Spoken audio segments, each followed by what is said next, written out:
Sveiki draugai, kaip ir žadėjau, va prieinu, yra jau ir kunigas, nežinau ar gerai matysite, prieinu arčiau, negaliu garsiai kalbėti, kadangi kunigas skaito poterius, tai va gerbdama kunigą turiu tyliai kalbėti.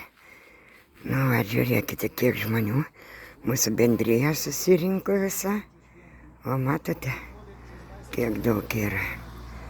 Va. Žmonių.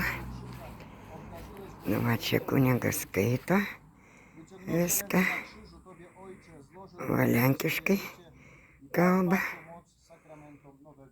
Nu, W ucisku niech z krzyża czerpią pociechą, w niebezpieczeństwie ludzie szukają w nim ratunku. Wspieraj mocą krzyża, niech szczęśliwie przechodzą drogami świata, aż Ty, Ojcze, przyjmiesz ich na wieki do swego domu w niebie. Dobry Ojcze, prosimy Cię, pobłogosław ten krzyż nowo wzniesiony, aby każdy, kto przy nim będzie się modlił, pamatėt visi. otrzyma Gerai, baigiam. i przyczyną wszelkich łask będzie. Dar biškį padarau Bądź z nami łaskawy, arčiau. znieśliśmy